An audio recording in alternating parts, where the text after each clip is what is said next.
I honestly, I'm. If you should know this because you've known me for a few years. I'm horrible with reference. Wait. I am the knight from the Voobly days. That thing? Yes. I thought it was some movie that I didn't remember. There, you know what they say: don't ever let a good story go to waste, no matter how embarrassing it may be. Yeah, I'm with you on So I that. was preparing for this podcast. I thought it would be a good idea to message some of your friends and family, to ask them a few questions about you, see if they would like to share a few stories about you. So I decided to message both your best friend and your girlfriend on Facebook. And I wrote them this really nice message, long, polite. And now, of course, I was very much aware of the fact that there was a real possibility they could think I'm a scammer or something. So what I did is I attached a screenshot of the conversation between you and me, where you very clearly said something like, "Yeah, I'd be down. I'll come to the show." And then I just finished the message with something along the lines of, "Please don't tell Tristan I've tried to contact you because I want this to be a surprise. I wanted the answers to be as spontaneous as possible," which in hindsight must have sounded pretty darn suspicious. Anyway, as I finished typing this, I have your stream open in the background, and I just hear you go, "Oh, that's weird. Both my best friend and my girlfriend have just tried to call me at the same time." And I could tell you were feeling kind of uneasy with the whole thing. So at some point you just left and you called them back, right? And the whole time I'm sitting here thinking, this can't be because of me, right? Nah, I'm fine. And the narrator goes, "It was because of him." So it turns out the screenshot was not enough proof that my intentions were honest. And so they did try to call you just to make sure you knew me. I wasn't trying to scam them or anything.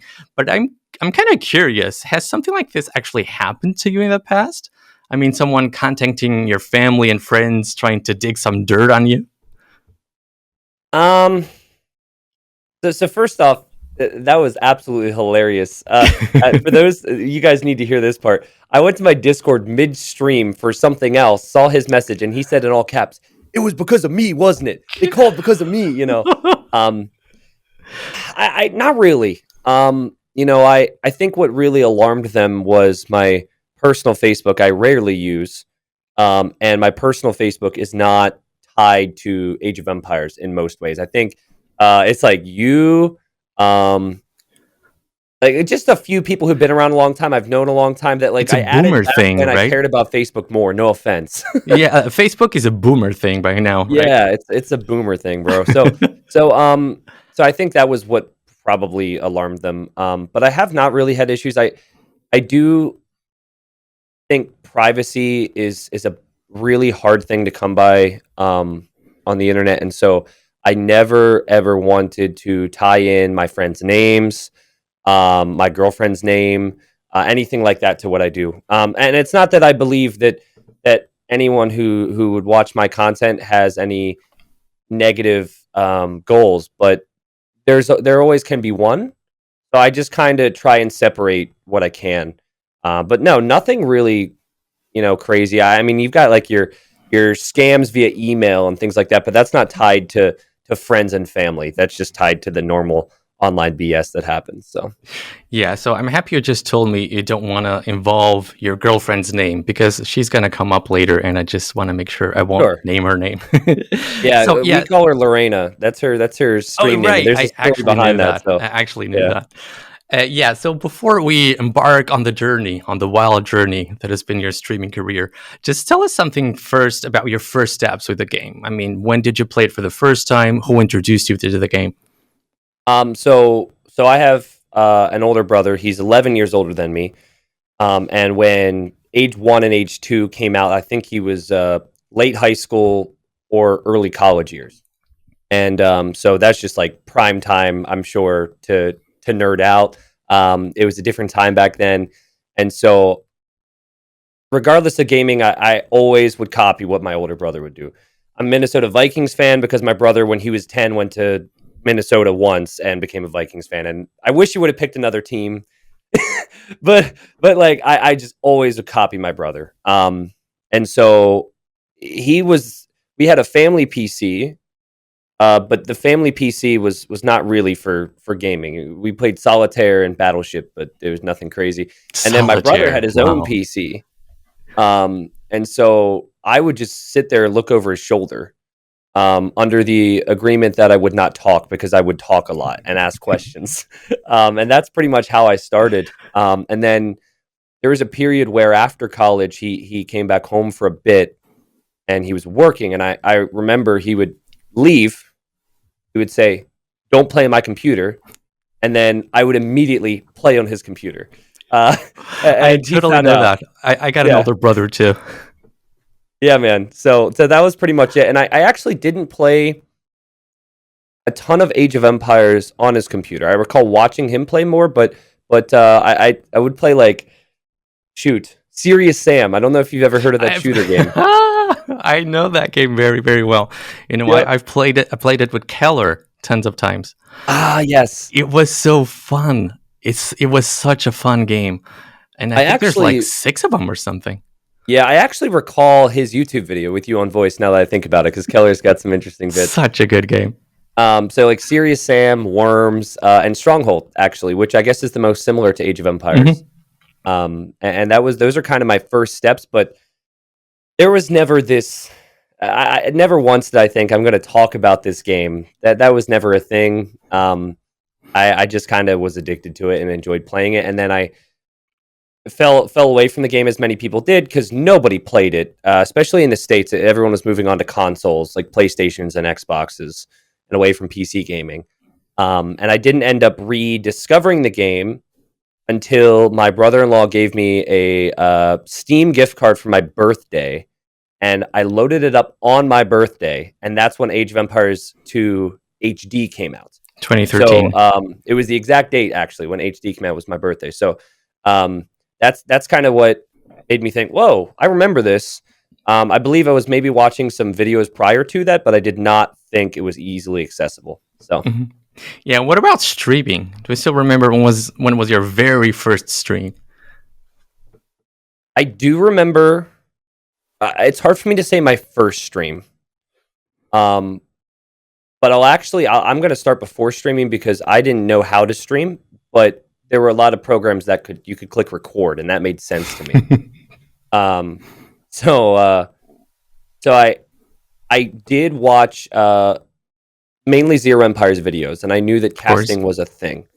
And so I just, to be completely honest, there were points where like 90% of it's stuff I don't even understand, right? But then like there's 10% where I'm like, I would have said something different there. Like I really wish he would have said it like this. That would have been funny, or that would have been good. And it's no diss to the person I was watching. It's just kind of how my mind was working. And I needed distractions from frustrations in my life. So I just went on HD and would literally like there was no proper spectating system or anything on HD, but I would just message high level players, like high level HD players, like 2K. I'm like, hey, can you email me these recorded games? And so I started using Fraps to record games, and that's what I did for a bit. I deleted. I really wish I wouldn't have deleted the really early stuff on my YouTube channel. It was so goddamn embarrassing. But anyway, so like it was mainly HD videos from players who were fairly unknown because HD didn't have the high level players, and it wasn't until I went to AoE Zone once and just said, how is ZeroEmpires casting the Viper and all these names? I don't see them anywhere. And how do I stream? And then it was Jeanette at the time, who was a person who was integral part of the whole streaming, Age of Empires That's a name streaming. I haven't heard in a long time, Jeanette. Yep, right.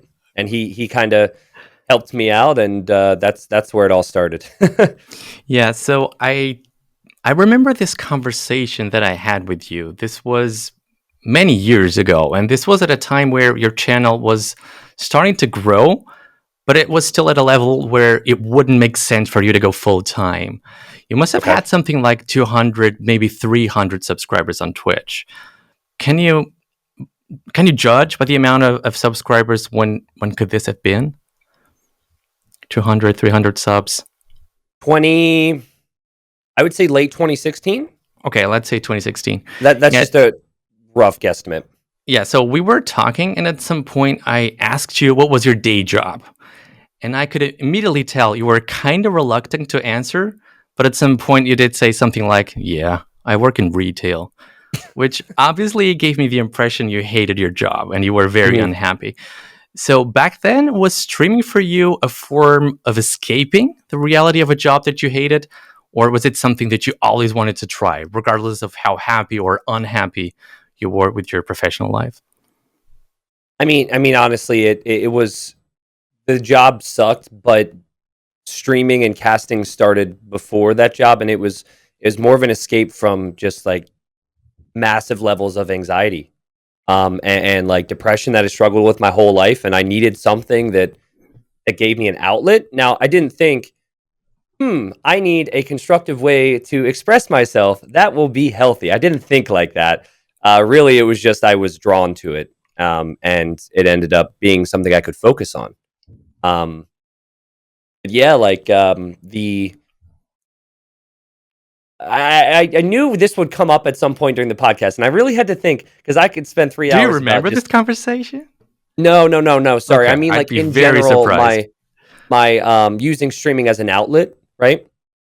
And so it was. I had really tough early years, and so from the age of like 9 to 22, I was just struggling. I did not feel as though I would ever be okay, honestly. So, and so streaming kind of it didn't help the issues that I had necessarily, but it just gave me something fun to do.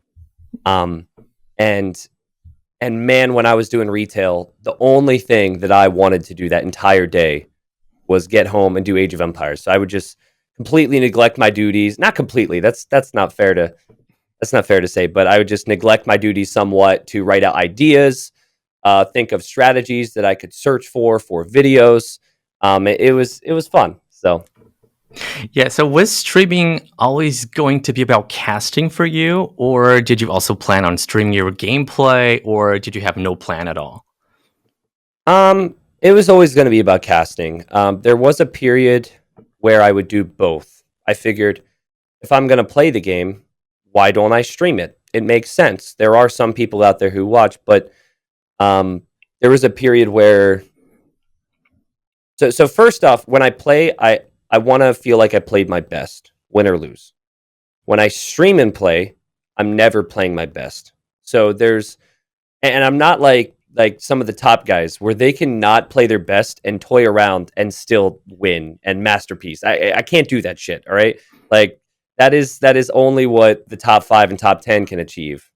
Um, and so there was a level of frustration after I would play and stream because I'm like, I'm better than this, and I didn't really feel satisfied. But more than anything, I think with my stream, I wanted people to know what they were going to get. If you show up to T90 stream and see a cast and it's intriguing, you see he's online the next day and you show up and he's playing something else. That's not going to be good, right? And Consistency so is I kind of important, right? yeah, I wanted people to know what they were going to get when they get T90 content. So that's when I stopped. I mean, years ago, I pretty much stopped gameplay, and even though I still play a lot, I just figure it's better for the direction I want my channel to go to always cast. Do you get kind of nervous? I seem to notice that whenever you play on stream, you get kind of nervous. Am I right? It's weird. It's different. So I felt nerves during tournaments. Different. It's not like that, but there definitely is. Like I'll watch back. I'm like, why was I moving so fast? Why did I not pick up on this simple thing? So I think it's like anything else. Like there was a period where I'd get very nervous to cast in front of large amounts of viewers, and then I got used to it.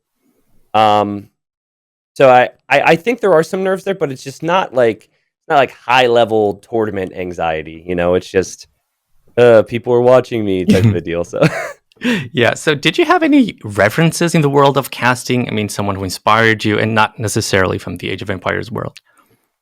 um, so again, initially I didn't really start due to a singular um person, but I would say there's been many inspirations along the way. I don't think that I would have started if it was not for Zero Empires because he was pretty much the only way that I discovered that it was happening. Who would have thought an old game like that would have someone talking about it? I just didn't know that was a thing. So like singular inspiration, definitely him. But as time went on, there's different things that you look for to inspire you and motivate you. And I would say there's many, but the one thing that came to mind, or one person that came to mind, was actually Dash. So Riot, League of Legends. He used to be Riot Dash. He does League of Legends analysis and does a fantastic job. And I think he's branched out to other things now as well. But dude, it was like, so I started to get these viewers, and that was great. And I think it was even viewers at the point where I was getting the most viewers. Right, Viper wasn't streaming. He didn't stream again until like 2016, 2017, something like that. And by all means, if you were to look at it, you'd be like, wow, this T90 guy he's the guy, you know. I didn't feel like the guy. I didn't feel like I was doing a great job. I just thought, wow, these people are idiots. Why are they watching me? Right. And so one day I was streaming and Riot Dash said something in my chat. Now, I don't know anything about other esports now, and I definitely didn't then. And a couple of my viewers were like, is that the Riot Dash? And I was like, okay. And I didn't really say anything. But then I afterwards clicked his name, looked him up, and I was like, holy cow, like this dude's like legit. Like I listen to him and I see him and I'm like, he is quality. Like that is a professional right there. Honestly, I heard him once casting with you. I don't remember what game this was. And I was just baffled. It was so good. I can't put my finger on it, but you could tell he is not a good Age of Empires player, but it was so good. The way he sort of captivated you, I really can't put my finger on it, but he was so good. Yeah, and so this was I felt like a lucky bum. And then he sends me a message afterwards and is like, dude, you're incredible and your insight, and starts giving me compliments. And that was not an I made it moment, but that was a wow because I've moment. always really struggled giving myself credit. And that was where like a part of me was just like, I might actually be doing pretty good here, you know? And that was a big inspiration to have a name like that say good things about you meant a lot to me. And I'm actually good friends with him now. You know, obviously we've casted since. I've been able to meet him in person, so it's cool what it turned into. Nice. So I remember you messaging me at least once, many years ago. Now, this was at a time where I was one of the only people casting, and there were like 3 or 4 people casting. And I remember you telling me that you said you enjoyed my casting, and that if I ever felt like I needed a co-caster, you'd be glad to join me. And I believe I answered you very politely, but I definitely remember thinking to myself, yeah, buddy, that's not going to happen. Now, I thought that not because I thought you weren't any good. I thought you were very good even back then. And I already enjoyed listening to you. No kidding. But it just felt like we were too similar in style. We both filled sort of this role of play-by-play caster back then. We both were kind of terrible as players, though in your case that has changed.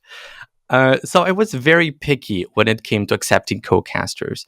And I have the feeling from some of the things that I heard you say that you're very picky too. So I guess what I want to know is, what are the qualities that you appreciate in a co-caster? And I think this is also the perfect moment to bring Dave into the conversation. Yeah, it's a multifaceted issue. As Viper would say, it's not that simple, or as everyone says, it depends.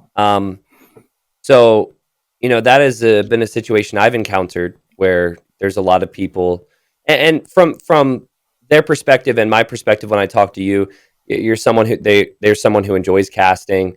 They see someone who they look up to in some way or think is amazing at casting, and they want to be a part of it. You know, there's probably a small percentage of, oh, if I do this with them, I'm going to get my name out there, my voice out there. There's definitely that, and you're a businessman too.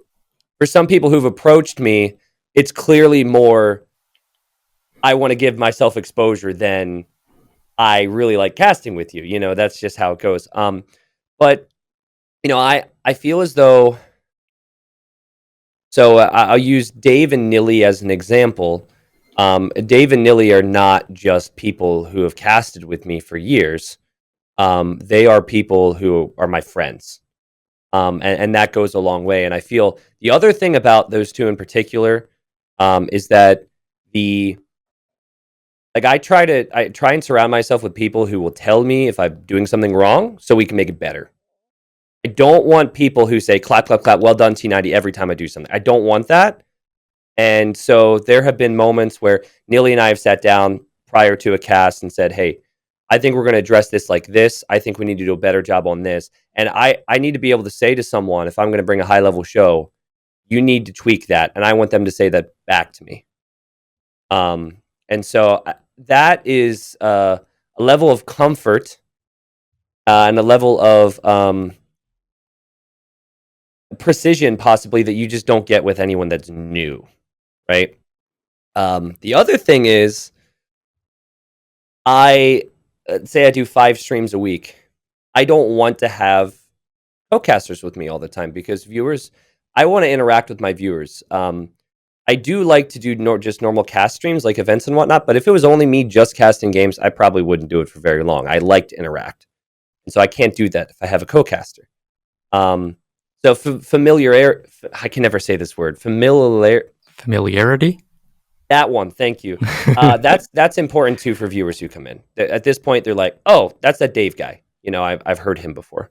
But I think it's just with the amount of streams I do, I only do so many. It comes down to stepping out of my comfort zone and stepping out of what works and what makes viewers feel comfortable and what makes me feel comfortable is going to take a sizable leap. So. Mm-hmm. Yeah, so I've said this many times, both to you in private, but also in public. You can never tell who's the best caster. It's obviously personal preference. But for my money, I think you're the best caster in terms of appealing to a broad audience. And so whenever I want to get someone hooked on Age of Empires, I always link them to your videos and to your Twitch channel.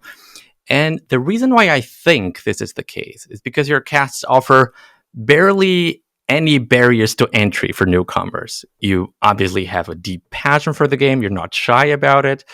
You know a lot about the game. You're a native English speaker, which I believe is very important. And this is personal preference too. But I think you have a very nice cadence to your cast. You sound very musical, which makes it less boring to listen to you for long periods of time. Now, what I'm wondering is, are these qualities something that you have specifically practiced? Or were they there right from the start? I mean, I guess game knowledge is something you need to practice, obviously. Oh, this is a great question.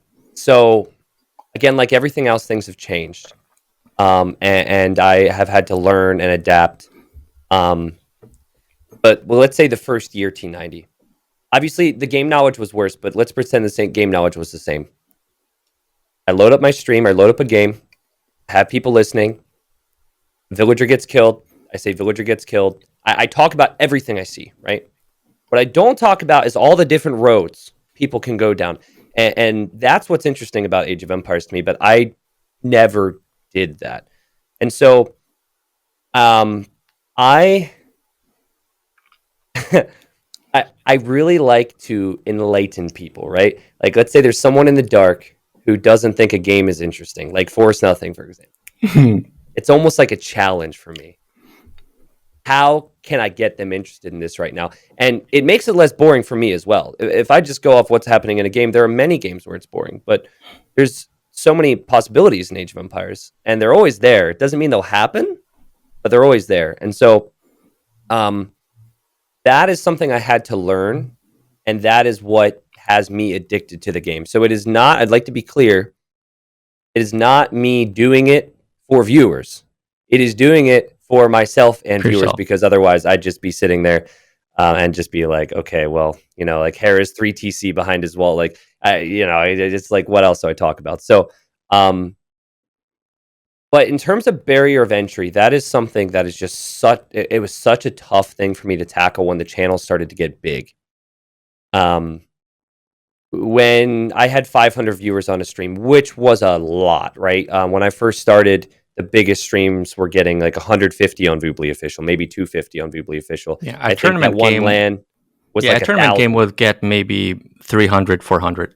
Maybe, yep. And I think even like, yeah. So anyways, with that, the specifics there not mattering too much. You don't want to water down the game for your dedicated audience. So it was around the point where I was about to go full time and the viewership was spiking. But the people who had been watching, they understand the game. They play the game. These are people who know what's going on. If I explain the basics to someone who has followed the game for 3 years, they might get tired of that. And so it's kind of an impossible task to appeal to both. And so that's essentially what I tried to learn to do.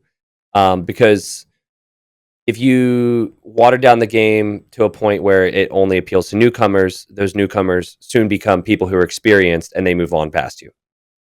And unfortunately, you know, it's fairly easy in the Twitch scene if you've done it for 5 or 6 years. You could, if a viewer's been watching you and active on your stream for a very long time, then they're not, and you go to other streams and they're active there, you can kind of see, okay, they're tired of me now.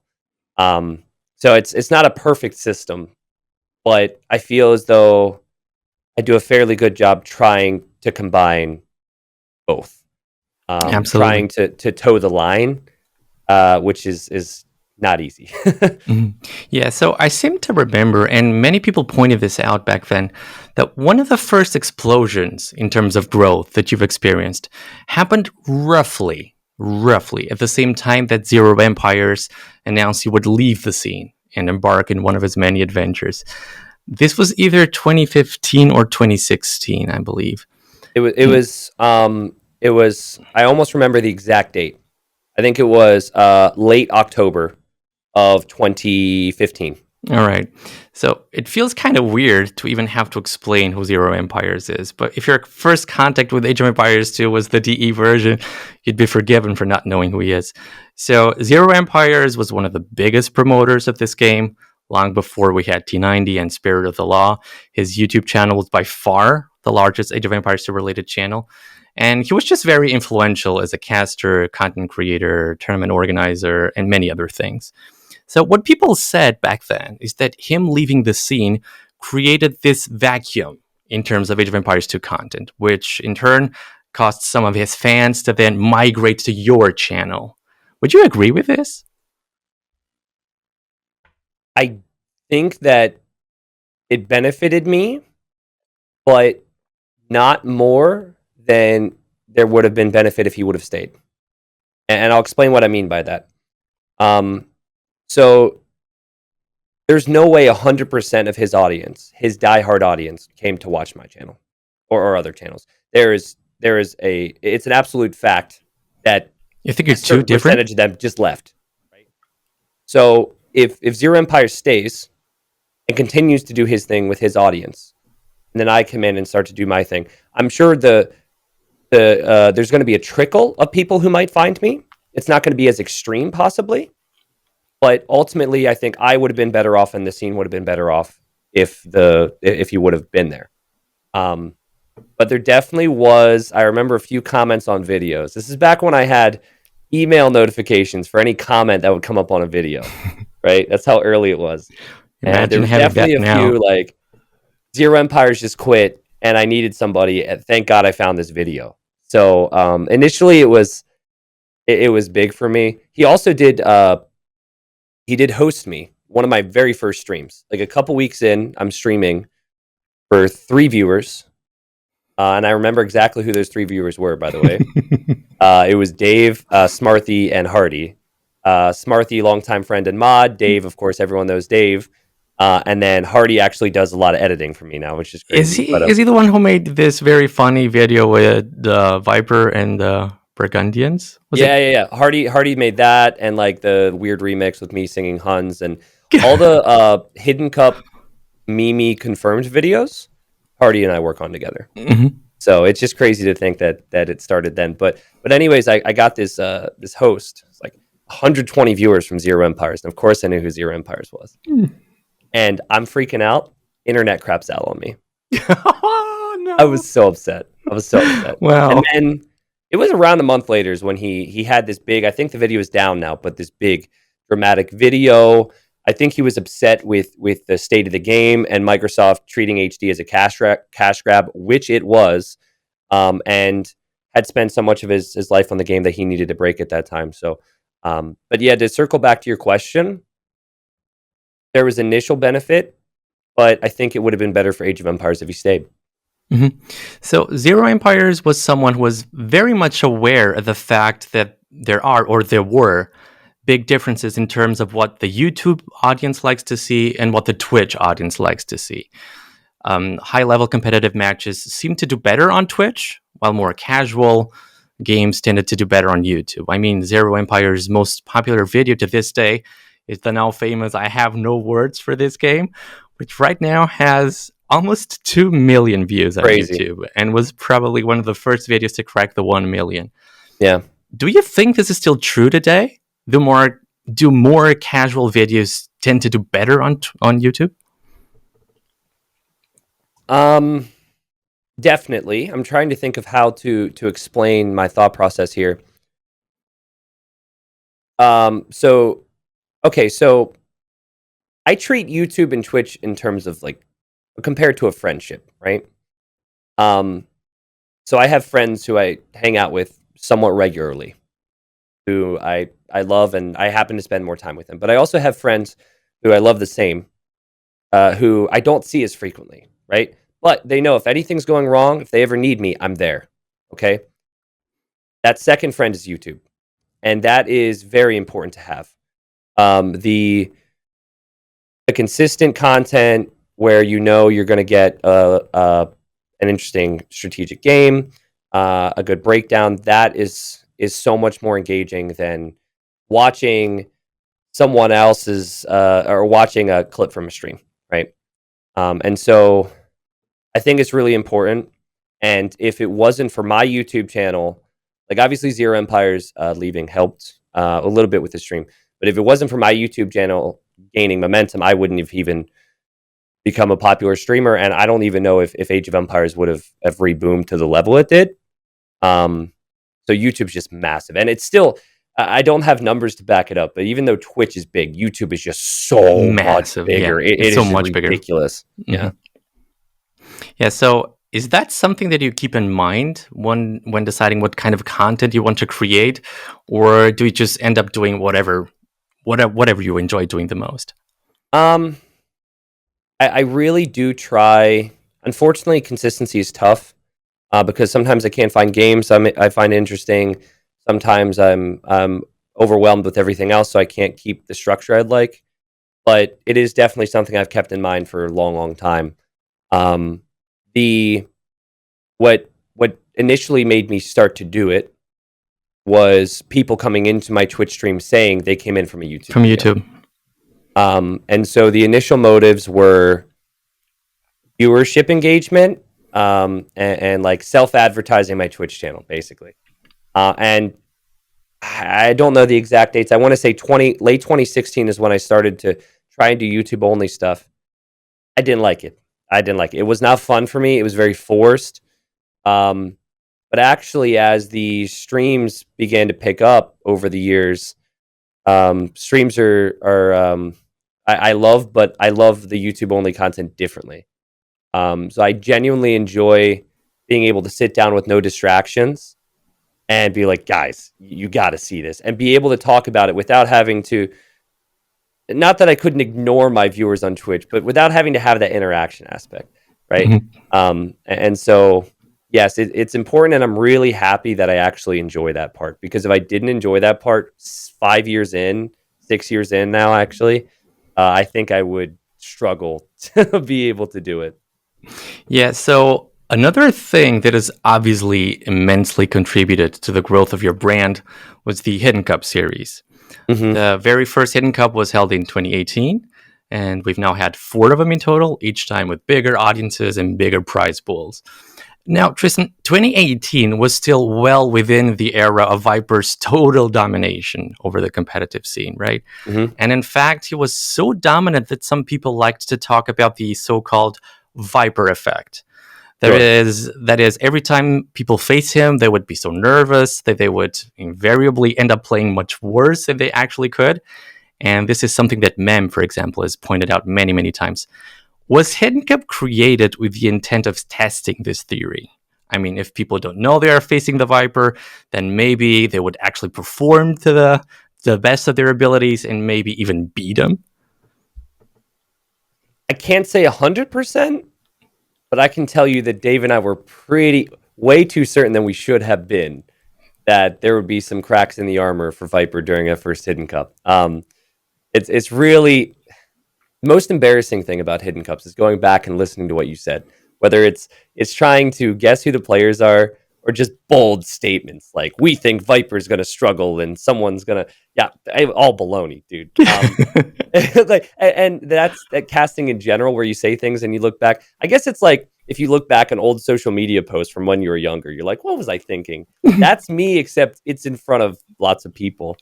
So the big one was MBL back then, right? MBL was getting he still has the ability to make the games messy, but he was getting good results against Viper.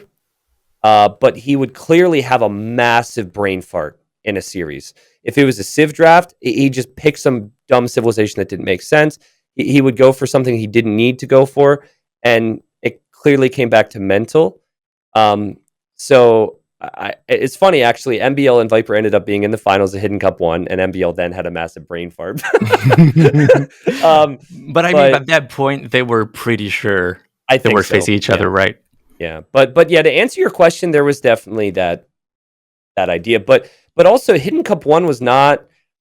It wasn't what Hidden Cup is today. It was not this big event that was supposed to shock the world. It was.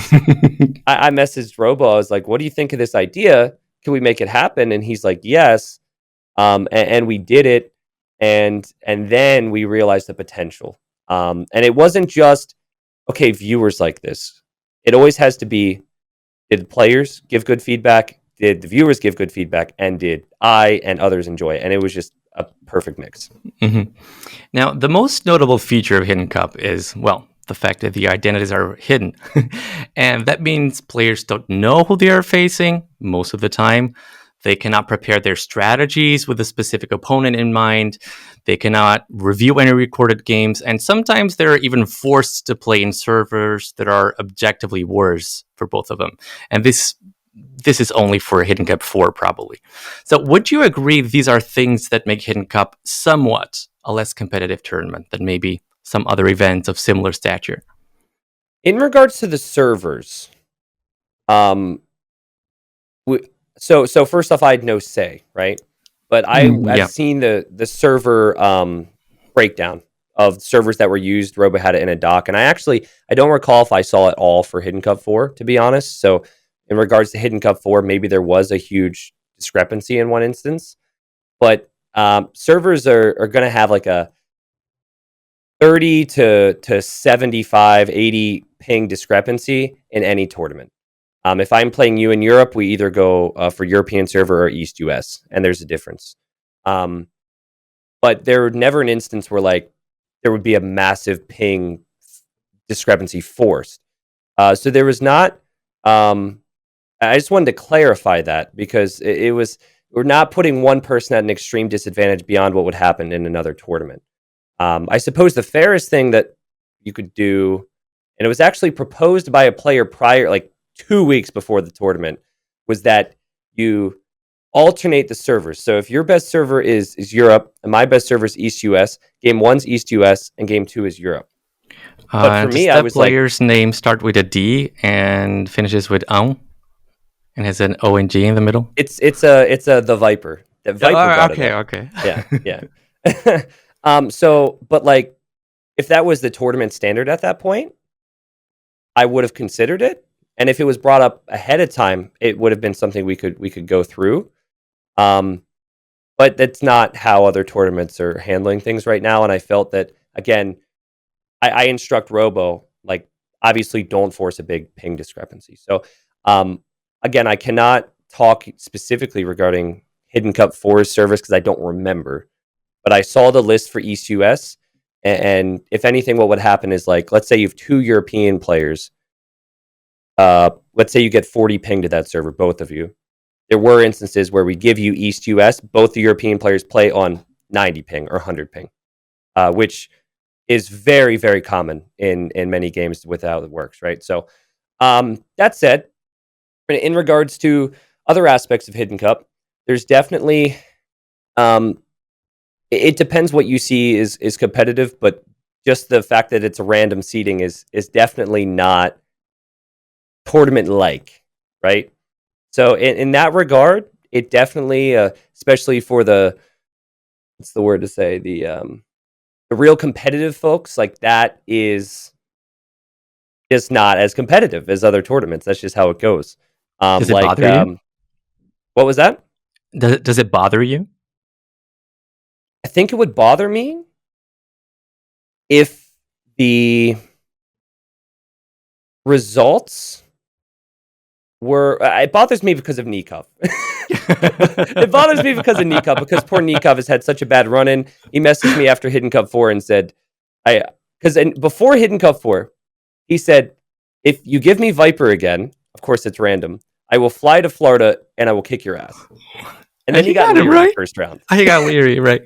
But no, it doesn't really bother me. I mean, listen, Hidden Cup has so many fun elements to it. That's just kind of how it is. But the results have been really interesting in Hidden Cup because it's just been such a variety of different players getting through. And so I think if it has led to more unlucky situations and more unfair situations, or really imbalanced brackets a lot, then it would bother me more. But we haven't had that too much. Mm-hmm. Yeah, so I want to shift the focus away from Age of Empires 2 for a little bit. Okay. I believe you've lived most of your life in Pennsylvania. Is that right? Yeah, and now Yes. you live in Florida. And according to my Google search, from Pennsylvania to Florida, that's roughly a 6-hour flight. Now, I know that in America, everything is bigger, but at least for European standards, that's a pretty long way far from home. Why Florida?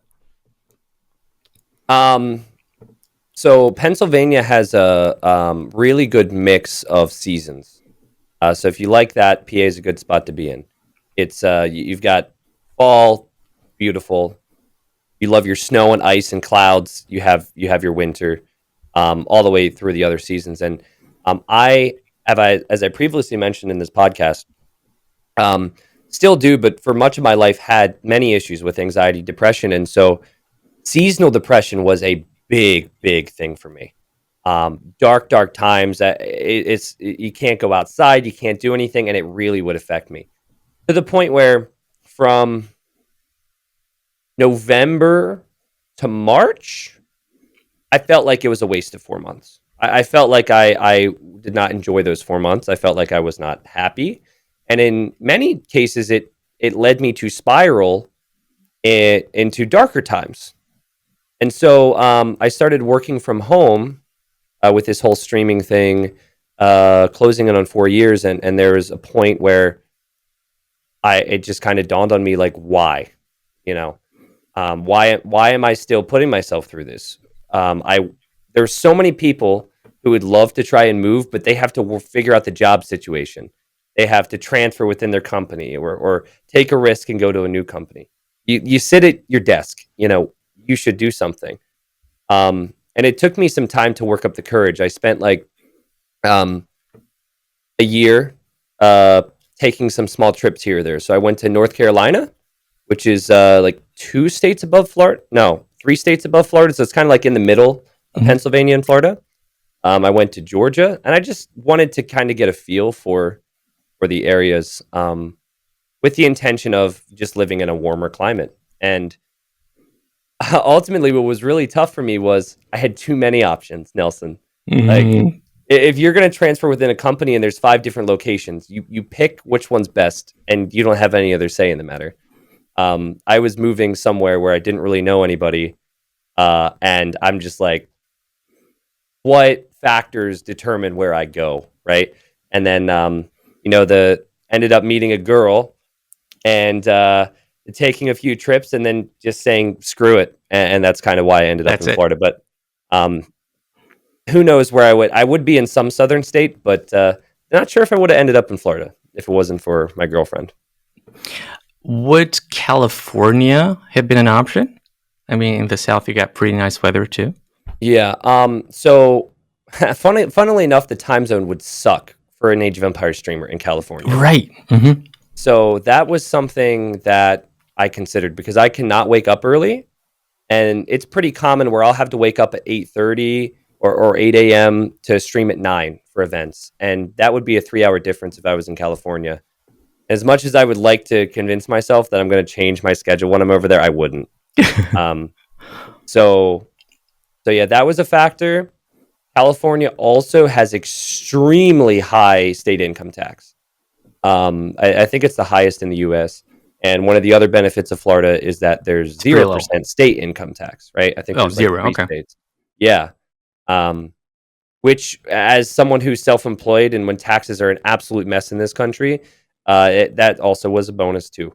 But ultimately, I wanted to stay on the East Coast. I wanted to stay. I know 6-hour flight sounds like a lot, Yeah, but me, I wanted that's a to lot. stay closer to family, which is what the East Coast offers. So, Right. So speaking of money, would you like to share the story of your TwitchCon in San Diego 2 years ago? yeah, okay. My girlfriend told you this. Yeah, she was like, "What stories? What stories should I tell him?" She was honestly like, "I don't want to tell him the story because I can't tell it good. You should tell it." Well, go ahead. Yeah, so to be clear here, I didn't spend any money for what I'm about to tell, but this is a fun story I think viewers will enjoy, and it might tie into some further questions you might have about streaming and whatnot. But I'll let you do your thing. Well, So, no, just you do you. yeah. So, are you familiar with Matt from Mixer? That's right. So, Yeah, of course. Matt, who is such a nice guy, someone who became known to the Age of Empires scene by splashing lots of cash on streamers. That's basically it. In very trolly ways too. It wasn't like I mean, he did, but it wasn't like, "Hey, I appreciate your content and happen to win the lottery. Here's a lot of money." It was donations. And when that happens, you tend to wonder, who is this person? And this person, according to Twitter, was an individual who was the co-founder of Mixer, which was a streaming platform that was purchased by Microsoft for, I don't think the amount was disclosed, but it's got to be in the tens of millions, right? And Mixer's now dead. Mixer's now dead. But anywho, so that was how I was introduced to Matt. Honestly, it was just someone donating a lot of money. Of course, when that happens, like, it's extremely awkward. You're extremely grateful, and you send some messages and say thank you. And so there was a period where Matt was doing that a lot, and then he kind of stopped. But we would play some games together and interact from time to time. And it's such a weird thing to say that you become friends with someone because they were donating, but that's literally the only reason I started talking to him in the first place. The only reason I knew who he was. So 2 years passed, I think, a year and a half passed. I've known him for a while. And I think I told him I was going to TwitchCon in 2018. And so my girlfriend and I, was it 2018? It was. She said it was 2 years ago. No, 2019, excuse me. Yeah. So we went out to TwitchCon, and TwitchCon's like a Comic Con or some every other con where you've got whatever names in front. There's a lot of that stuff going on. And the whole idea for us was to just go out, experience TwitchCon, but also experience San Diego because it's a beautiful place. And so we went there, and while we were, oh yeah, nice. Were you in San Diego before? Or is it Yeah, just a nice I got family there. Oh, okay, cool. Well, one of the things my girlfriend and I did was we got an Airbnb and we found an experience while we were out there. And so I don't know if people are familiar with that, but within the app, you can buy experiences, and in this case, it was $55 a person to go out on a tiny sailboat with a free bottle of wine a person. And we're like, this is gonna be great, And that's what we did, and we went out, and it was 3 couples. One couple was enjoying the fact that weed was legal in California, and they were completely stoned, and they did not contribute anything to the trip whatsoever. The other couple was a couple around our age who were on their honeymoon from, well, it's not important where they're from, but they the uh, the guy loved CS:GO and was familiar with Twitch, so we bonded over that. My girlfriend bonded with his wife, and we were like, "How long are you here?" And they're like, "We're here for another 3 days." I'm like, "Do you have plans?" And they said, "No." I said, "Hey, we have this little there's this little like boat that could take you around to the shoreline at various restaurants. We're like, do you want to just go do that with us later tonight?" And they were like, "Sure." So just met this random couple. It was real spontaneous and fun. I'm not a spontaneous person at all, but maybe the alcohol helped. I don't know. But so we were on the boat with them for a couple hours, and we're getting to know them. And we stop at this restaurant, and then we're talking about traveling. And I think it's trying to think on how to say it. Anyway, so we're talking about traveling, and I'm like, "What are your top 3 places you'd want to go?" And the guy is like, "Japan, Japan, and Japan." He's like, "I'm obsessed with the idea of going to Japan and experiencing things there, yada yada yada." And so, just so happens that the one of my friends had been to Japan like 4 or 5 times in the last 3 years. Had learned fluent Japanese. Was the type Wow. of person who just absolutely became obsessed with any task that he had. His friend was Matt from Mixer. So when Matt astounds me because if I had got however much money he did when he was like 18, is literally out of his parents' basement type of a story, I would not learn Japanese and fly to Japan 5 times. I would order takeout and play video games. He's just the type of mind that's constantly moving. And so I start pulling up Matt's Instagram and talking about Matt and his travels. Granted, I haven't really spoken to Matt at this point, when this happened, for about like a couple months, right? As I'm on Matt's photos of Japan, I get a phone call, and it's Matt. And I'm like, this is spooky, because we normally only would like message over Discord. I would never get a phone call from Matt. So he Like, had that's no really clue you were weird. in San Diego. And yeah, so I pick up the phone. He goes, "Hey, you're at TwitchCon, right?" I'm like, "Yeah." He goes, "Do you want to come to a party?" And I was like, "Okay, but Yeah. you're in Seattle." And he's like, "No, I'm actually like 20 minutes away from where you're at. So why don't you come join?" And that's all I said. And at this point, this is one of my favorite parts about the story, right? Imagine how important that couple thought I was. Like, they think at that point they think I'm so much more popular than I really am. Just random guy I'm talking about gives me a call to go to a party in San Diego. Like, what in the world, right? Are you there, by the way? Yeah, I kind of lost you for a little bit there. Go on. Okay. Yeah. So yeah, I'm like, wow, these guys think I'm much more important than I really am. What's this gonna be? Matt's a nerd. I'm a nerd. Party. Like, what are we gonna be playing? Board games with White Claws or something. I didn't know what to expect. Uber takes us to the top of the hills. We're passing gigantic mansions. We arrive to a mansion that is at the top of a hill, and there's security outside, and there's a Lamborghini parked in the driveway. Okay. And I'm just like, what in the world? Eventually, we get security to let us in. The doors that open up is like 2 stories tall. Is crazy. And there's some guy who beat Bobby Flay in some cooking show, cooking food for everybody. And we had just ate, but we were like, we have to eat. We have to experience this. And what it was, come to find out later, was Matt and his co-founder were leaving Mixer. So when they sold it, they leveraged it for positions there. So they're also a part of the project. They decided to leave Mixer and leave Microsoft. And so they kind of had invited the contacts, I suppose, or anyone who had really helped them along their way in their journey, which was pretty cool. But for people envisioning this right now, that you're thinking mansion and Lamborghini, you're thinking high class.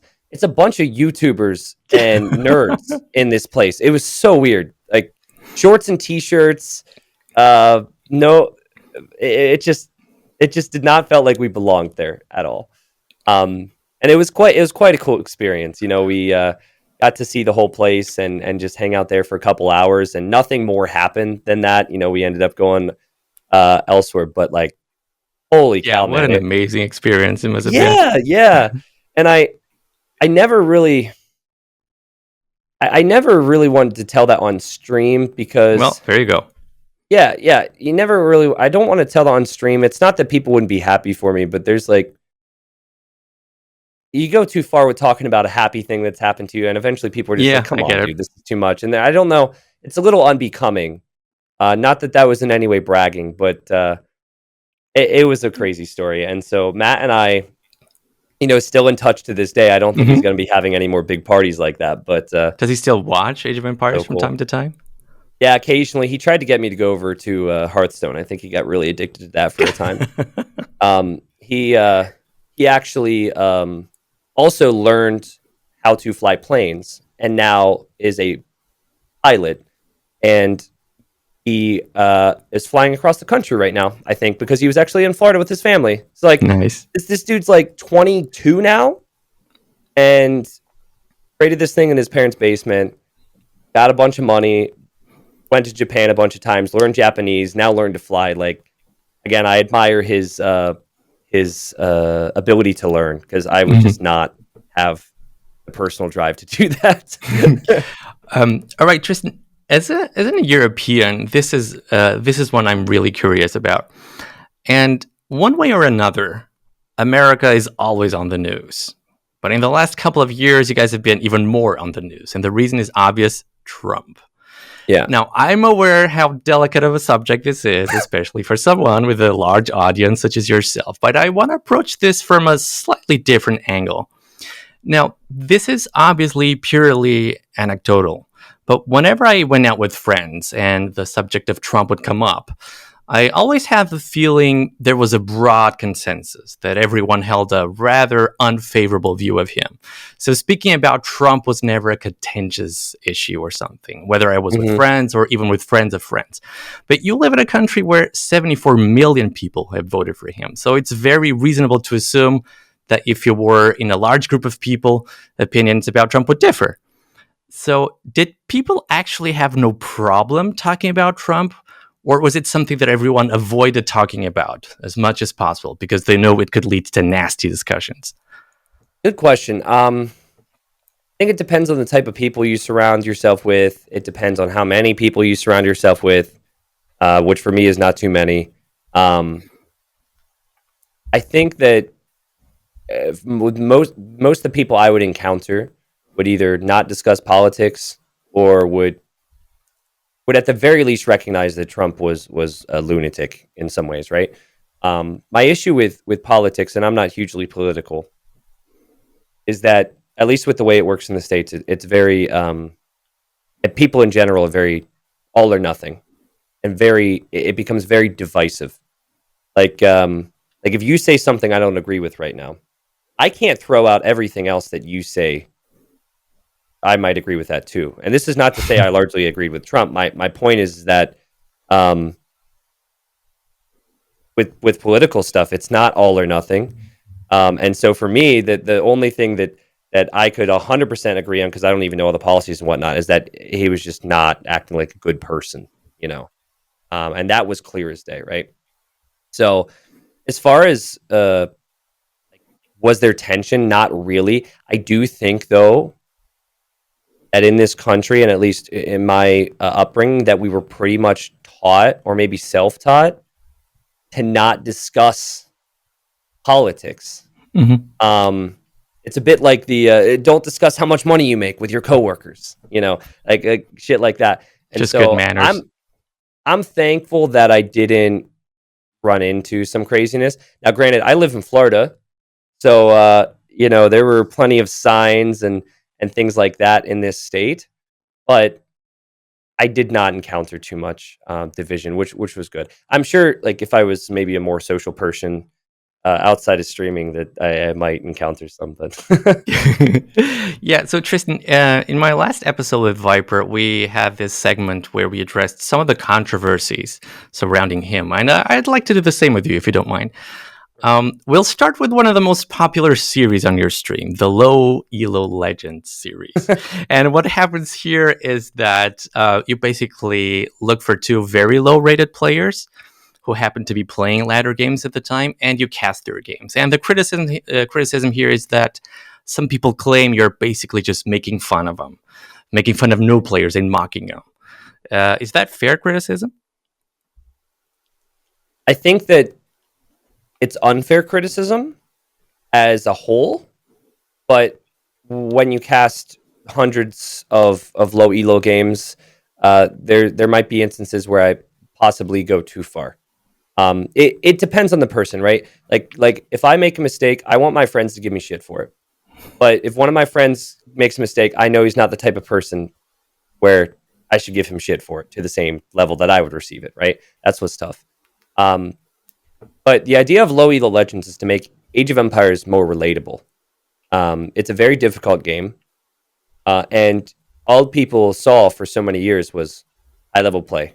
Wow, they make that game look so easy, and then they go in there and they try, and they can't quick wall, or they have their TC idle for 5 minutes as they kill 5 villagers and it doesn't do anything. Just things like that, right? So the idea is to kind of like laugh and jest, but never to poke and make fun, right? But again, I cannot say that I've always been perfect with that. I think that there are instances where something happens that's so extreme that maybe I spend less time being constructive and more time having fun and laughing.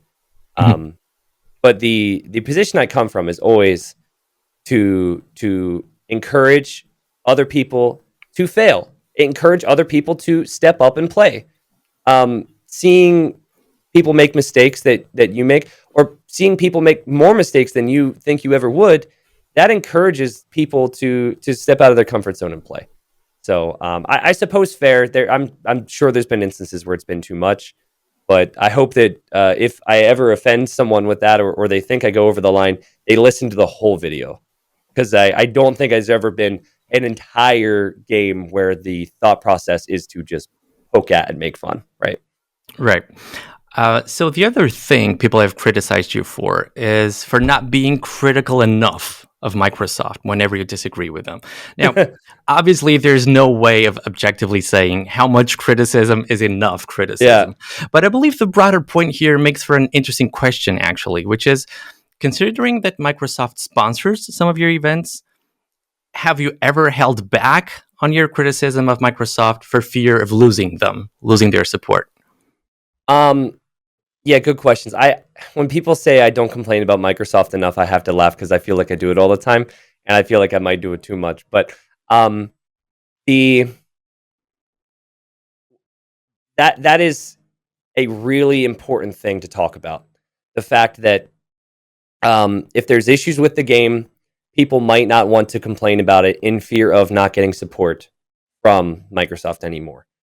And very early on, I had a conversation with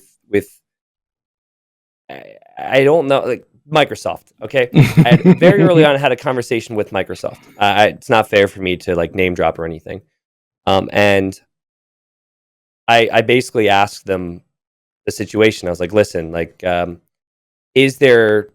I speak my mind at all times if I do a Microsoft event? If an issue happens in the game, can I call it out in a Microsoft event? And the response I got, it was not official, right? There was no dotted line to sign on, was essentially, we're giving this money to the game and this event, you be you, right? They never wanted me, and this is such an important thing. Microsoft could be criticized for so much, but the fact that they've given all this money to the game and they haven't tried to get us to sell the game, they haven't tried to get us to say anything, they're just giving the money so the players and viewers can enjoy the events, like, that's big. So I think it would have, if Microsoft would have had a different outlook on it, maybe I would have had to make a decision at times on if I would say certain things. but I've never ever felt like Microsoft was going to pool their backing or support with me speaking my mind. So that's a clear no. Yeah, that would be a no, definitely. Right. So this one is maybe going to be a bit personal. You ready for this one? Ooh, I'm ready. Yeah, T90. Why you no webcam, man? Why don't you stream with a webcam? I guess it comes down to I'm a little more self-conscious than people think I am. I speak a lot. I make jokes. I make fun of myself. I'm personable on stream, and I got a good cam setup. I've got the background with the salmon and everything. I just I don't feel is super comfortable in front of camera, and that's probably reason number one. Reason number two is I, especially in game, see it as a distraction for the most part. I can understand the appeal for player cams if they're playing on stream because you want to see the reactions. Sometimes it's cool to see their eyes move to the mini map and elsewhere. Whatever, I think that can be cool, and it also attaches more of a face to the voice. But I never felt like it was going to enhance my experience and viewers' experience to have the cam on consistently. I will during like my 24-hour streams, which I've done 4 or 5 of. I will So during many. certain events, but I don't love to do it, so I don't do it a lot. The other thing, and this is kind of how I saw it, I grew up my channel one way. So years and years and years with no face cam. People get used to it. I had to decide on if adding a face cam brings me more benefit. I didn't think it would bring in more viewers. It's not going to make that much of a difference. But there's always a chance that maybe 2% of people don't like it, right? Well, Like, but there's also the chance that 10% like it. Yes, maybe more people subscribe with Facecam. I don't know. I mean, I don't know, but yeah, I guess it just comes back to not being hugely comfortable with it. Yeah, that's fair. I've told myself many times I'm going to do it more, and then I'm just like, why? Screw it. Let's just do everything else. Redbull Wololo 4. You enjoying it? Who's going to win it? Is this going to be uploaded before the conclusion? By the way, probably yeah. Okay.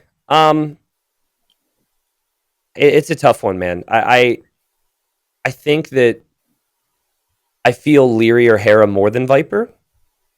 But at the same time, I feel as though 3 defeats in a row or three times in a row, Viper not winning a championship. He's going to be pissed. He must be pissed. It's going to rise him to a level that that he maybe didn't have previously. But I think that the decision making, and this is just wild that I'm saying these, the consistency in decision making, when you look at Hera and Leary, specific to Empire Wars, is better than Viper's. Mm-hmm. Viper, to bring That's it back a statement to this, right there. Like, think of the semifinal. Obviously, different settings, but the semifinal between Hera and Viper in Hidden Cup 4, Viper had the greatest peak, no doubt in my mind. He had the biggest moments, the craziest plays. He had the greatest peak in that series. But he had 2 games in that best of 7 where he kind of, as some people might say, shit the bed. Was Mongols, stole a boar on Bay, massive feudal age time, somehow lost that game. And so that is something that is haunting Viper right now. And I think that if he isn't a little more consistent, like if he has, if he doesn't improve one game being lost due to a poor decision, like Jordan versus Viper, where Viper went Britain Knights the other day. Like, I don't think that winning Red Bull Wololo is possible with the current level if you have a game where you have a complete bad strategy. Yeah, and that was definitely possible for him just 3 or 4 years ago, right? Maybe even just 2 years ago. He could make mistakes and still win, right? Exactly, yeah. Yeah, so what do you make of Empire Wars? Will it ever replace Random Map? I think it's a nice change of pace, but I quickly get tired of it. There are aspects of it that are exciting to me, and there are aspects of it that are unexciting to me. So Um, I think Red Bull needs to be careful with the frequency of events. It's very important that good things are spread out and spaced out. Otherwise, people will tire of them.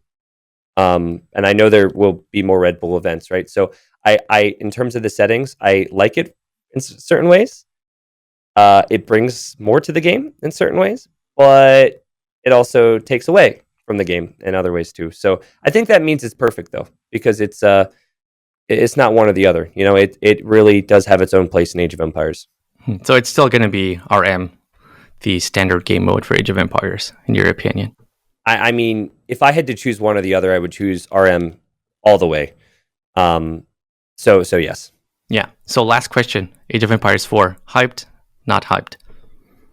Dude, there's so much with Age of Empires 2. It's so tough for me to focus or even wrap my head around another game coming out and having to learn that and produce content for that and things like that. I can't say I'm hugely hyped just because I'm such a big Age of Empires 2 addict. I am not saying that Age of Empires 4 won't be entertaining and won't be good, but I can damn well tell you it's not going to make the Age of Empires 2 fans disappear. There will be a lot more coming with Age of Empires 2. So for that reason, my aspirations, my hopes is that Age of Empires 4 is a good change of pace for the Age 2 people. It would be cool to have maybe multiple events. Like, so cool to have maybe new people coming into Age of Empires 4 and getting good. And then you have like Switching new back. pro versus Age of Empires 2 Pro that's come to AoE4. That would be ideal. But I have my doubts on if it's going to be hugely competitive initially. Mhm. I don't think Microsoft has this big push to make it an esport like StarCraft or something. I don't think that's there. I think it's just going to be like a solid overall new RTS game. But it's coming at a good time for me. I think that it'll be a good change of pace. I think viewers have, in many ways, kind of become a little exhausted with Age of Empires 2 after the last year and a half flurry of nonstop stuff. So I think it'll be good for the scene overall. Tristan, thank you so much for your time, man. This was really fun. Thank you so much. Yeah, you're welcome. Thanks for having me.